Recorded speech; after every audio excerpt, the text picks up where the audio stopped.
Is there any one of us here who don't have a problem in life? यहाँ कोई भी इंसान ऐसा है जिसके जीवन में कोई परेशानी नहीं हो? Anyone who don't have any problem? किसी के पास कोई परेशानी ही ना हो, ऐसा कोई भी है? Amen. Well, I know 100% sure that every human being, even if it's a child that is on the floor, has a problem. Amen. हमारे भाई कह रहे हैं कि एक चीज मुझे पता है कि इस दुनिया में हर एक इंसान के जीवन में कुछ ना कुछ परेशानी है, चाहे वो 5 साल का बच्चा ही क्यों ना हो। If you ask each and every one of us what is our problem, you find that our problem is different.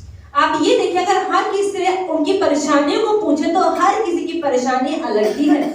Your problem may not be my problem. जो आपकी परेशानी है वही परेशानी मेरी नहीं होगी। And my problem may not be your problem. और जो मेरे जीवन की परेशानी है वो आपकी नहीं होगी। But every one of us has a problem. पर हर किसी के जीवन में एक परेशानी तो है। Even some people say, oh, he's still a child, 1 year, 2 years, he have a problem. लोग कहते हैं ये तो 2 साल का बच्चा है, इसके जीवन में भी परेशानी है। Maybe he wants to buy one shoes, but he don't have the shoes. शायद उसको जूते खरीदने उसके जूते ना हो।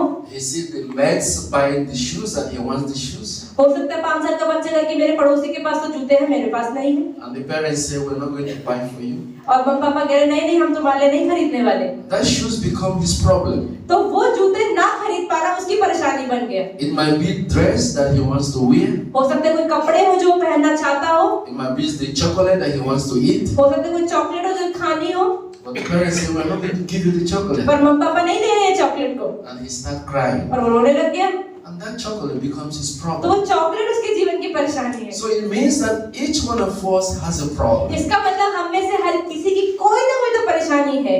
And that is a fact. और ये बात सच है। And based on that, that is why I choose the topic today, encourage one another. Amen. तो आज का जो वचन है उसका विषय है कि एक दूसरे को सराहो दो, एक दूसरे को ऊपर उठाओ। Our problems are different. हम सबकी परेशानियां अलग हैं। So you need my support, I need your support so that we can be able to overcome this problem. मुझे आपकी जरूरत है और आपको मेरी जरूरत है ताकि हम अपनी परेशानियों से बाहर निकलने पाएं। Some people are facing marriage problems. कई लोगों के जीवन में शादी की परेशानी है। Every day they are in tension about the marriage. हर रोज लोग टेंशन में है शादी के लिए। Every day they are crying, they are complaining. हर रोज रो रहे हैं, शिकायतें कर रहे हैं। It takes some other one to come and encourage them. तो कोई होना चाहिए जो उनको प्रोत्साहित करे जिससे वो उस चीजों से बाहर आने पाए। We need hope and encouragement from each other. हमें एक दूसरे से उम्मीद और आशा की जरूरत है। And we don't know the power of encouragement. और हम नहीं समझ पाते कि प्रोत्साहित करने में कितना सामर्थ्य है। I think I read the newspaper, is it last year or last 2 years? शायद पिछले साल इन्होंने अखबार में पढ़ा, A Muslim woman एक मुस्लिम औरत was fed up of the marriage वो अपनी शादी से परेशान आ चुकी थी and she decided to commit suicide. और उसने ये निर्णय लिया कि अब मैं आत्महत्या कर लूंगी। She reached at the bank of the river, वो नदी के किनारे तक पहुंची holding her phone on the hand, और उसके हाथ में उसका फोन था and she was crying. और वो रो रही थी, She was in pain. वो दर्द में थी। But when I look at the woman, I found out that she really don't want to die. तो वो औरत सच में मरना नहीं चाहती थी, लेकिन परेशानियों की वजह से वो बहुत ज्यादा उदास थी। She needed somebody to just say a word to her. कोई ना कोई उसको अपने जीवन में चाहिए था जो उसको आशा के शब्द बोले और वो ऐसा गलत कदम ना उठाए। And she looked around. And when I was reading the paper, she looked around and she couldn't find anyone to take that encouragement from. और वो आसपास देख रही थी लेकिन कोई भी नहीं था जो उसको प्रोत्साहित कर पाए। She decided to call back her husband. उसने कि चलो ठीक है मैं अपने पति को ही फोन करती हूँ। She called her husband उसने अपने पति को फोन किया and kept quiet. लेकिन चुप रही। She thought her husband is going to say something positive to her. उसने सोचा कि चलो फोन करती हूँ, शायद वो मुझे कुछ अच्छे शब्द, सकारात्मक शब्द बोले। And the husband said, और उस आदमी ने कहा, you said you are going to commit suicide. तुमने तो कहा तुम मरने वाली हो ना? Why are you still alive? तो अभी तक जिंदा कैसे हो? If you want to die, die. मरना है तो मरो ना जल्दी। And it is at that point that she got the phone और उस समय उसने फोन काटा and she fell off in the river. और पानी में गिर गई। Had it been the husband said just a very good word, लेकिन अगर उसके पति ने शायद कोई एक अच्छा शब्द उससे कहा होता, she would have returned back home. तो शायद वो घर वापस चली जाती. Because if she wanted to die, she wouldn't have called the husband. क्योंकि अगर वो सच में मरना चाहती तो अंतिम समय अपने पति को फोन नहीं करती. She called to see whether she can get home. उसने आखिरी समय फोन इसलिए की कि शायद कुछ उम्मीद उससे मिल जाए. She called whether she can see someone encouragement. उसने सोचा कि शायद कुछ तो वो अच्छा बोलेगा कि मैं रुक जाऊंगी. She was in darkness. She was still like, could my husband give me just a little bit light? वो पूरे अंधेरे में उसे लगा कि शायद एक रोशनी की किरण मुझे अपने पति से मिल जाए. And this has been a problem that we face every day. और ये ऐसी परेशानी है जो रोजमर्रा में हम जूझते हैं जिनसे. What we speak is so powerful. जो भी हम बोलते हैं उसमें सच में बहुत ज्यादा सामर्थ्य होता है. The word we say to other people are so powerful. जो हम शब्द दूसरों को बोलते हैं उसमें बहुत शक्ति होती है. You don't know the weight of the word that you speak. आप नहीं समझते हैं जो शब्द आप बोलते हैं उसमें कितनी ताकत होती है. The word that we speak can save life, and same time the word that we speak can even lead to death. जब आप किसी के लिए कुछ भी बोलते हैं वो किसी के जीवन को बचा भी सकती है और किसी को मार भी सकती है. But we don't understand that. लेकिन हम ये समझते नहीं हैं. We feel that it is ordinary word. हमें लगता है बोलने में क्या है, बोल दो. But it's so powerful. लेकिन हमारे शब्दों में सामर्थ्य है. Two-edged sword. कि आपका जो वचन है वो तलवार है, दो धारी तलवार के जैसा काम करता है. Our words are like atomic bomb. हमारे जो शब्द है ना एक एटॉमिक बॉम्ब की तरह है. If you want to criticize the government, you can't use gun, you can't use knife. It is what you say. अगर आपको सरकार के बारे में बुरा बोलना है तो उसके लिए आपको चाकू की बम की जरूरत नहीं है. अपने शब्दों से ही उनको ज्यादा बुरा नकार सकते हैं. And if they get angry with you, they will come and arrest you. और अगर आप उन्होंने पता लग गया कि आपने उनके लिए क्या बोला है, वो गुस्से में आके आपको पकड़ भी सकते हैं. So it means that your words are so powerful. इसका मतलब आपके शब्दों में बहुत ज्यादा ताकत है. You may be here and you say a word about the prime minister, and tomorrow you will see police in your house to come and search and arrest. आपको नहीं पता, अगर आप अभी इसी समय प्रधानमंत्री के बारे में कुछ भी उल्टा बोलेंगे, आपको नहीं पता कल सुबह पुलिस आके आपको पकड़ लेगी. So it means that your word that you say can shake the government. इसका मतलब जो शब्द आप बोल रहे हैं वो पूरी सरकार को हिला सकता है. So if the word that we say can have that power to shake the government that is in seat, तो इसका मतलब अगर हम कुछ शब्द अभी इसी समय बोलेंगे और वो पूरी सरकार को वहां पे हिला सकती है, then imagine an ordinary person going through pain. तो आप ये सोचिए कोई एक साधारण व्यक्ति जिसके जीवन में दर्द हो, उसके जीवन में क्या शब्द बोलते हैं उससे फर्क नहीं पड़ेगा. Imagine the broken hearted, आप ये सोचिए जिनका दिल टूटा हुआ है, the weak, जो लोग कमजोर हैं, the people that can't withstand those words. जो लोग हैं जो भारी शब्द, बुरे शब्दों को सहन नहीं कर सकते हैं. Sometimes we look at us like a joke. कई बार हम गलत बोल देते हैं, हमें तो कोई फर्क नहीं पड़ता, मजाक में तो बोल दिया. We laugh over it and we smile. हम दूसरों का मजाक उड़ाते हैं और हंसते हैं. And you say people are joking. और लोग कहते हैं हाँ मैं तो मजाक कर रही थी. For you it might be a joke. हो सकता है आपके लिए कोई मजाक हो, But the person might be burning. लेकिन जिस इंसान ने सुना है शायद उसका दिल दुख गया हो. The person might be dying हो inside. सकता है अंदर से वो मर रहा हो उन शब्दों को सुनकर. Encouragement is so powerful. तो प्रोत्साहन में बहुत ज्यादा शक्ति है. And means all our problems मतलब हमारी सारी परेशानी के बीच में when we use encouragement. जब हम अच्छे शब्द, सकारात्मक शब्दों को इस्तेमाल करते हैं, We uplift ourselves up. तो हम अपने आप को और दूसरों को ऊपर उठाते हैं. When somebody wants to commit suicide, अगर कोई इंसान आत्महत्या करना चाहता है, you have to go and talk to him. आपको उसके पास जाके बात करनी ही पड़ेगी. Is that the best solution? वही सबसे अच्छा हल है. Think about your soul. आप सोचें अपनी आत्मा के बारे में You are going to hell. कि आप सोचें आप उसकी मदद करने वाले हैं अपने शब्दों से, But with God you overcome. लेकिन परमेश्वर के द्वारा आप उसकी मदद कर सकते हो. That is the word that Jesus Christ used. यीशु मसीह ने भी ऐसे ही शब्दों का इस्तेमाल किया. I was thinking about these great works that Jesus did. हमारे भाई कह रहे, मैं सोच रहा था यीशु मसीह ने जो अच्छे काम किए. I was asking, what is the knowledge, what is the weapon that Jesus Christ used? तो हमारे भाई कह रहे कि क्या ऐसा हथियार था जो यीशु ने इस्तेमाल किया. I found that is good words. तो वो उन्हें पता लगा कि सिर्फ और सिर्फ अच्छे शब्द. It is so powerful. कितना सामर्थ्य है उनके शब्दों में. You know, you can take everything from any one of us. आप हम में से किसी से भी कितना ही कुछ ले सकते हैं, But when you disrespect someone, लेकिन अगर आप इसकी बेइज्जती करते हैं it hurts them so much. तो उनके दिल दुखता ही दुखता है. If you take the physical thing of somebody, अगर आप कोई शारीरिक चीज के बारे में सोचते हैं, it might be so painful, you might cry.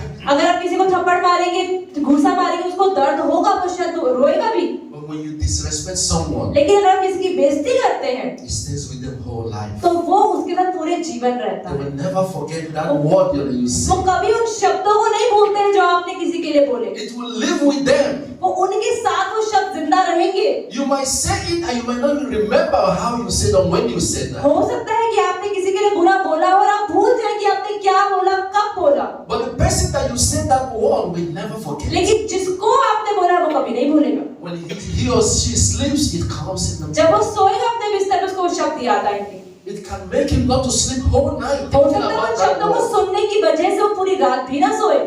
You may call somebody stupid. You think like it is just a word. हो सकता है किसी को बोले अरे ये तो इंसान तो बेवकूफ है, लेकिन वो बेवकूफ शब्द भी उसके साथ हमेशा रह सकता है। But you don't know the person is being in pain. आपको नहीं पता उस शब्द की वजह से वो इंसान दुखी होगा। And you ask people, am I stupid? और आप लोगों से पूछ रहे कि मैं बेवकूफ हूँ, And you ask him, well, he said that I'm stupid. Am I stupid? और वो इंसान कह रहा है अरे मुझे उसने बेवकूफ कहा, क्या मैं बेवकूफ हूँ? Imagine when you say to somebody, you are so beautiful, you are so pretty. आप सोचेंगे आप किसी कहते हैं अरे आज आप बहुत सुंदर लग रहे हो, आप तो बहुत ही अच्छे हो। You give some kind of light in the person. आप उसके जीवन में एक रोशनी डाल देते हैं, खुशी डाल देते हो, He smiles and becomes so happy. और वो सामने वाला बंदा हमेशा आपको मुस्कुराहट देगा और अंदर से खुश हो जाएगा। Yes, because he said, oh, my sister said I'm so pretty. और वो सोचेगा अरे यार मेरी बहन ने बोला मैं तो बहुत सुंदर हूँ। That is the power of what we say. तो यही सामर्थ्य है हमारे शब्दों में। It can give smile, sudden smile and joy to someone immediately when you speak something good. हमारे अच्छे शब्दों से सामने वाले की शक्ल पे एक सेकंड में ही मुस्कुराहट आ सकती है। I tell people it depends on your manner of approach. तो हमारे भाई कह रहे हैं किस तरह से आप किसी के सामने जाते हैं इसमें फर्क पड़ता है। People will love to help you. लोग आपकी मदद करना पसंद करेंगे। People will love to do your work for you. लोग आपके लिए काम करना पसंद करेंगे। Then it depends on the way you approach them. लेकिन फर्क इससे पड़ता है कि आप उनसे किस तरीके से मदद मांगते हैं। When you command people to do something, जब आप किसी से कुछ कहते हैं काम करने के लिए, they will never like to do it. उन्हें काम करना क्यों पसंद आएगा आपके लिए? But when you plead, लेकिन अगर आप प्यार से विनम्र रूप से बोलते हैं, the fact that you respect them, अगर और ये दिखता है कि आप उनकी इज्जत करते हैं, they will love to make a chance to do your work. तो आपके लिए अपना समय निकाल के काम करना पसंद करेंगे। So what we speak matters a lot. तो इसलिए हम जो बोलते हैं और जिस तरीके से बोलते हैं उस पर बहुत फर्क पड़ता है। And that is the word that Jesus Christ used. और यीशु मसीह ने भी ऐसे ही शब्दों का इस्तेमाल किया। Amen. आमीन। The word that I found that Jesus used to heal people was the good words. जो यीशु मसीह ने जिन चीजों का इस्तेमाल किया लोगों को चंगा करने के लिए, वो थे अच्छे शब्द। When Jesus comes inside the temple, inside the room, when he meets anyone, the words that I found out with him is peace unto you. हम देखते हैं यीशु मसीह जब आराधनालय गए, किसी के घर पे गए, रोड पे गए, किसी से भी मिले, तो पहला शब्द क्या निकलता था? तुम्हारे ऊपर शांति रहे। Even if there is older people, even the people that are more older than him, people that he maybe, or the younger people that he expects respect from, but he doesn't care. When he comes, he said to everyone, peace be with you. चाहे वो इंसान बूढ़ा हो, बच्चा हो, जवान हो, जिससे भी जहाँ पर भी मिलते थे हमेशा बोलते कि तुम पर शांति बनी रहे। Amen. Amen. And that is the word that he used to conquer people, and that is the word that he used to make the unbelievers to believe. और यही वो शब्द है जिसकी वजह से बहुत सारे लोग जो प्रभु विश्वास नहीं करते थे वो विश्वासी बन गए। That is what is so powerful for us today as a Christian. और एक मसीह होने के नाते ये शब्द हमारे लिए बहुत महत्वपूर्ण है। Learn how to speak good words to people. इसलिए हमें सीखना चाहिए कि लोगों से किस तरीके से अच्छे से बात करनी है। It will only respect. आप इज्जत दें दूसरों को। People will begin to value you. अगर आप लोगों से अच्छी तरीके से बात करेंगे, लोग आपकी भी इज्जत करेंगे। People will separate you from the bad eggs. लोग कहेंगे अरे इंसान बहुत अच्छा है। Above all, you are doing the works of the Father. और सबसे जरूरी चीज ये है कि अगर आप लोगों से अच्छे से बात करते हैं तो आप अपने अंदर प्रभु को दिखा रहे हैं। Let's go to John chapter 20. हम खोलते हैं यूहन्ना का सुसमाचार 20वां अध्याय। John chapter 20 from 19 to 20. यूहन्ना 20 का 19 और 20। John chapter 20. यूहन्ना 161 पेज नंबर नया नियम, 161 पेज नंबर नया नियम 20 162 पेज नंबर 20वां अध्याय 1920 19 and 20। Yes. उसी दिन जो सप्ताह का पहला दिन था, संध्या के समय, जब वहां के द्वार जहां चेले थे यहूदियों के डर के मारे बंद थे, तब यीशु आया और उनके बीच में खड़ा होकर उनसे कहा, तुम्हें शांति मिले। और यह कहकर उसने अपना हाथ और अपना पंजर उनको दिखाए। तब चेले प्रभु को देखकर आनंदित हुए। Amen. He said, in the mighty signs and wonders by the power of the Spirit of God, so that from Jerusalem and round about to the Illyricum I have fulfilled to preach the gospel of Jesus. So I have made it my aim to preach the gospel, not where Christ was named, lest I lose build on another foundation. We have to preach the gospel of Jesus. हमें यीशु के सुसमाचार को बांटना है with the word that we speak. अपने शब्दों से, जिस तरह से हम बात करते हैं। We have to say the word of Jesus. हमें यीशु के ही शब्दों को बोलना है। And that is the only thing that he used. ये अकेली चीज है जो यीशु ने इस्तेमाल करी। Even when Jesus was about to be born, जब यीशु मसीह पैदा भी होने वाले थे, through the prophecy of Jesus, यीशु मसीह के लिए जो भविष्यवाणियां हुई, the first time the angel of God met with Mary, जब पहली बार स्वर्गदूत मरियम के पास आया, he did not start to give the message. उसने आते ही संदेश देना शुरू नहीं कर दिया। So the Spirit found the importance of respect. लेकिन उस स्वर्गदूत ने समझा कि नहीं, मुझे पहले इज्जत देनी है इस औरत He को। found the importance of encouragement. उसको समझ आया कि पहले मुझे इस औरत को प्रोत्साहित करना है। That's why he said, "Peace be with you, Mary." इसलिए उसने कहा, शांति मिले तुम्हें Maryam. That is the first word that he spoke. ये पहले शब्द है जो उसने बोले। He encouraged him. He said, "Peace be with you." उन्होंने बोला, शांति मिले तुम्हें। I brought peace unto your मैं life. शांति लाया हूँ तुम्हारे जीवन में।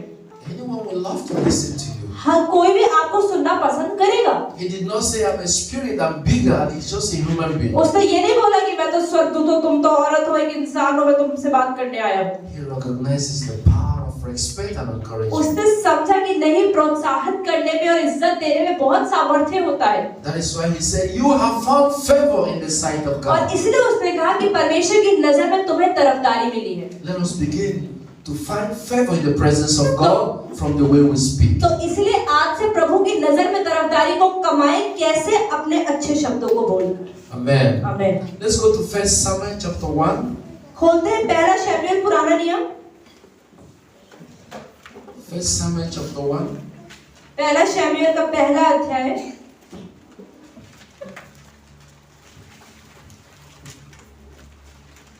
328 पेज नंबर 1 पुराना Samuel नियम। chapter 1, we are going to read from 9 to 19. हम पढ़ेंगे यहाँ पर पहला शमूएल 329 पेज नंबर, शमूएल का 9 से लेके 19 वचन तक, हन्ना और एली की कहानी। From 9 to 18. हन्ना और एली। तब शीलो में खाने और पीने के बाद हन्ना उठी और यहोवा के मंदिर के चौखट के एक बाजू के पास एली याजक कुर्सी पर बैठा हुआ था। वह मन में व्याकुल होकर यहोवा से प्रार्थना करने और बिलख बिलख कर रोने लगी। और उसने यह मन्नत मानी, हे सेनाओं के यहोवा, यदि तू अपनी दासी के दुख पर सचमुच दृष्टि करे और मेरी सुधि ले और अपनी दासी को भूल ना जाए और अपनी दासी को पुत्र दे, तो मैं उसे उसके जीवन भर के लिए यहोवा के अर्पण करूंगी और उसके सिर पर छुरा फिरने ना पाएगा। तब वह यहोवा के सामने ऐसी प्रार्थना कर रही थी, तब एली उसके मुंह की ओर ताक रहा था। हन्ना मन ही मन कह रही थी, उसके होंठ तो हिलते थे, परंतु उसका शब्द ना सुन पड़ता था। इसलिए एली ने समझा कि वह नशे में है। तब एली ने उससे कहा, तू कब तक नशे में रहेगी? अपना नशा उतार। हन्ना ने कहा, नहीं हे मेरे प्रभु, मैं तो दुखिया हूँ। मैंने ना तो दाख मधु पिया है और ना मदिरा। मैंने अपने मन की बात खोलकर यहोवा से कही है। अपनी दासी को ओछी स्त्री ना जान। जो कुछ मैंने अब तक कहा है वह बहुत ही शोकित होने और चिढ़ाई जाने के कारण कहा है। एली ने कहा, कुशल से चली जा, इज़राइल का परमेश्वर तुझे मन चाहा वर दे। उसने कहा, तेरी दासी तेरी दृष्टि में अनुग्रह पाए। तब वह स्त्री चली गई और खाना खाया और उसका मुंह फिर उदास ना रहा। Amen. From verse 12 I want to start. It said that was where the confusion came. तो हम देखते 12वें वचन से कि जहां से करनी शुरू And की। it happened as she continued praying before the Lord that Eli watched her mouth. कि वहां पर जब हन्ना प्रार्थना कर रही थी तो एली उसके मुंह की तरफ देख रहा था। The Bible said that he said now Hannah spoke in her own heart. वो अपने दिल में प्रार्थना कर रही थी। That was the confusion. तो यही से कंफ्यूजन क्रिएट होनी शुरू हुई। Eli was the priest in charge of the church. जो एली था वो याजक था इस कलीसिया में। Hannah was a broken woman. और हन्ना एक टूटी हुई औरत थी They have no child. जिसके बच्चा पैदा नहीं हो रहा था। And he believed that by praying in the temple, that is how God will bless him. और उसने सोचा कि अगर मैं कलीसिया में आके मंदिर में आके प्रार्थना करूंगी तो परमेश्वर मेरी सुन लेगा। But the mode of a prayer changed that Eli could not see Hannah praying. लेकिन जिस तरीके से हन्ना प्रार्थना कर रही थी तो वहां का याजक जो था वो समझ नहीं पा रहा था कि ये औरत प्रार्थना कर रही है। Hannah was speaking to God through her own Hannah mouth. अपने पूरे दिल से प्रभु से बात कर रही थी। Her lips was moving but no sound. उसकी ज़बान उसके होंठ तो हिल रहे थे लेकिन आवाज कुछ नहीं आ रही थी। This is where the confusion lies. यहीं से कंफ्यूजन शुरू हुई This is where the accusation lies. और यहीं से उसके ऊपर दोष लगाना शुरू हुआ। Eli said, "You are drunk, this woman." Eli ने कहा अरे लगता है ये औरत नशा पी कर आई है तभी ऐसे बोल रही है, आवाज भी नहीं आ रही लेकिन हिल भी रही है। Eli began to accuse Hannah. Eli ने उसके बारे में बुरा बुरा बोलना शुरू कर दिया। He said, "How long will you continue be drinking?" उसने बोला अरे कब तक शराब पीती रहेगी तू? He said, "Stop drinking, अरे शराब पीना बंद करो अपना so नशा that उतारो God can answer your ताकि prayers." परमेश्वर तुम्हारी प्रार्थना का जवाब दे। When people don't understand you, जब लोग आपको नहीं समझते they will accuse you. वो आपको हमेशा उल्टा बोलेंगे। When you don't make your heart open to people, और जब अपने दिल को आप प्रभु के सामने खोलते हैं लेकिन लोगों के सामने नहीं खोलते हैं they will give reading from their own side वो अपनी मर्जी से कुछ भी समझ लेंगे because they don't know who you are. क्योंकि उन्हें नहीं पता कि आप कौन हैं। They've never even seen you. You have never lived with them. उन्होंने आपके साथ रहा नहीं है, उनको आपके बारे में पता नहीं है, But they will tell everything wrong about you. लेकिन वो आपके बारे में उल्टा और गलत बोलेंगे। It always happens. ये हमेशा होता है। But Hannah was the best woman that handled this so beautifully. लेकिन इस औरत हन्ना ने बहुत अच्छे से हर चीज का संभाला।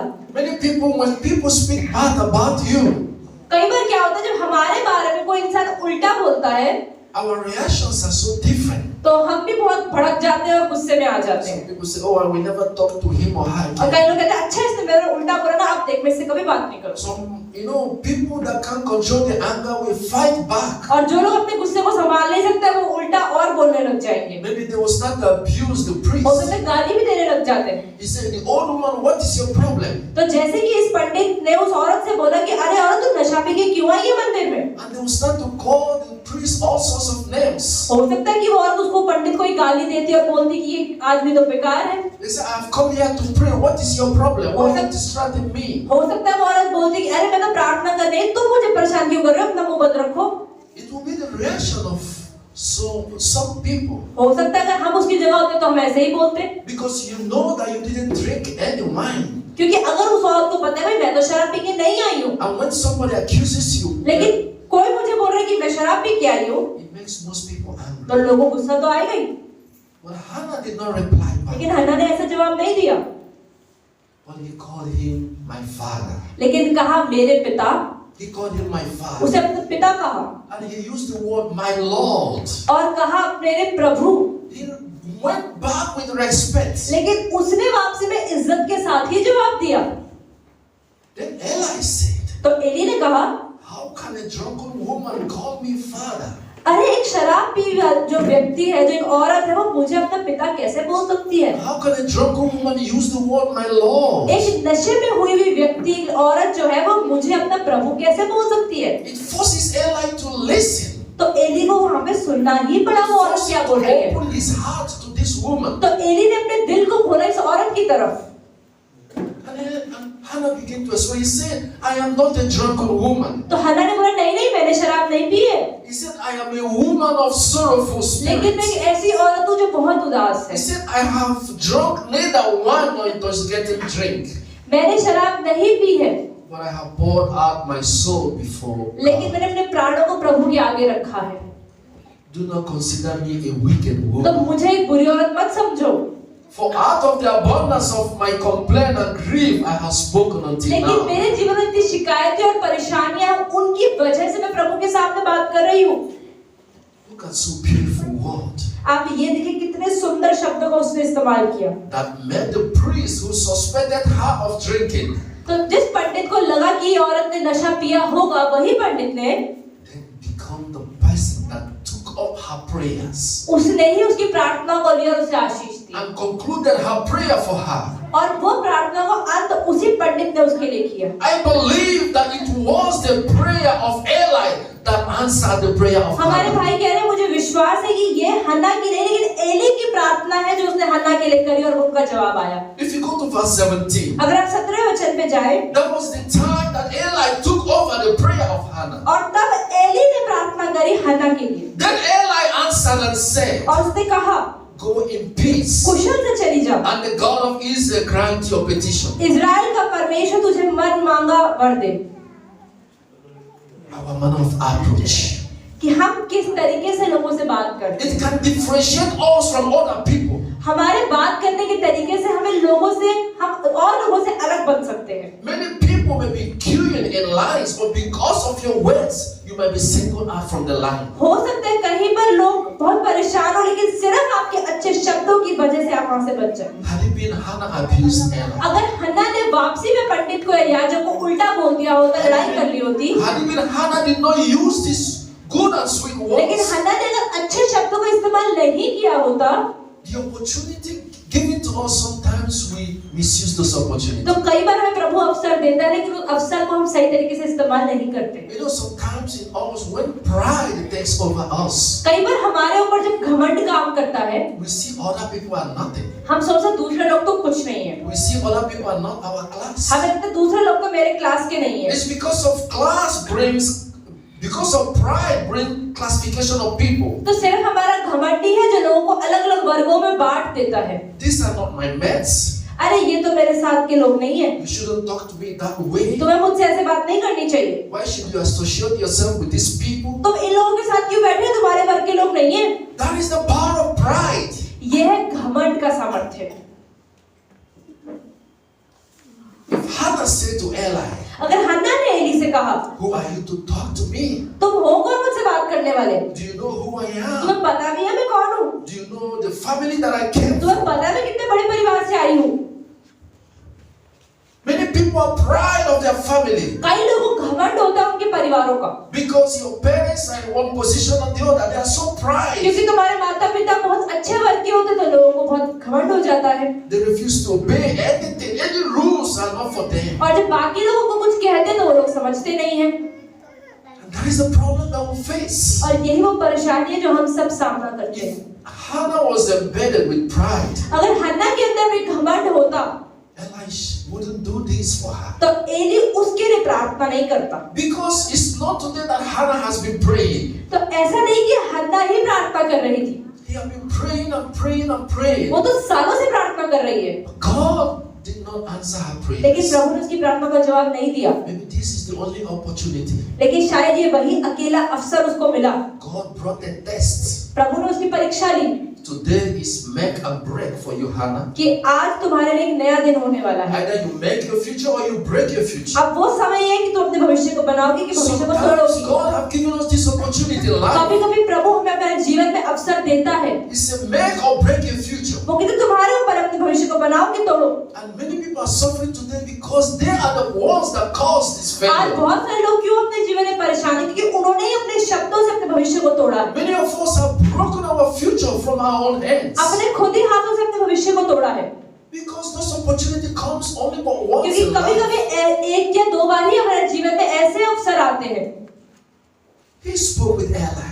उसने एली से बोला, Eli said, convincingly he believed. Eli ने विश्वास किया जिस तरीके से अल्लाह ने उससे बात की थी। He said, don't worry.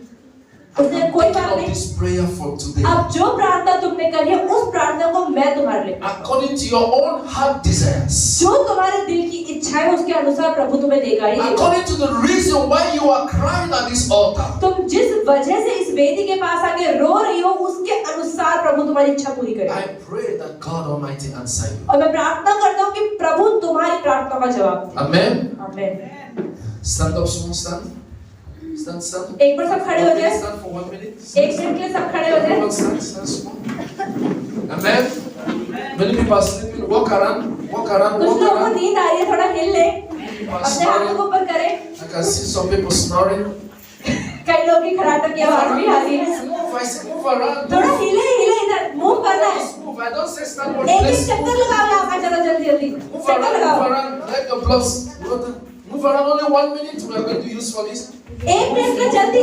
अरे चलो, खड़े मत रहो, भैया कह रहे I हैं। didn't say stand. Move. खड़े रहो, मूव करो, दीदी चलो। Move around. Move. Yeah. Move and come back to your seat. Move. We can't be sleeping this time. Amen. This is class. ये क्लास चल रही है, इसमें सोने का टाइम नहीं है। We're supposed to have exams. अब एग्जाम भी होने वाला है। Amen. Amen. Let's sit down. अब बैठ जाए। Sit. Knock yourself whenever you feel sleepy. Knock yourself. जब भी नींद आए तो अपने सर पे से खटखट करो, उठ जाओ। Whenever you feel sleepy, you can go to the bathroom and अगर come आपको back. नींद आ रही है तो आप वॉशरूम जाके अपना मुंह धो सकते हैं और फिर दोबारा बैठ जाए। Make some ways to overcome the sleep. नींद के ऊपर पार पाने के लिए आपको सोचना पड़ेगा कि क्या करना है। Don't let sleep to win you. नींद को अपने ऊपर जयना पाने दे। Sometimes when I feel sleepy, sometimes कई बार हमारे भैया कह रहे हैं जब उन्हें नींद आती है I tell myself, "Oh, you can't win me." तो ये अपने आप से कहते हैं नहीं, नींद तो मुझसे जीत नहीं सकती। I get up and go to the bathroom and come back. ये उठते हैं, वॉशरूम पे जाते हैं और फिर से मुंह धोते वापस आ जाते हैं। Because sleep don't need disturbance. क्योंकि नींद को परेशानी पसंद नहीं है, वो चाहती है जहाँ बैठी हूँ वहीं So बैठी। if you want to defeat sleep, disturb sleep.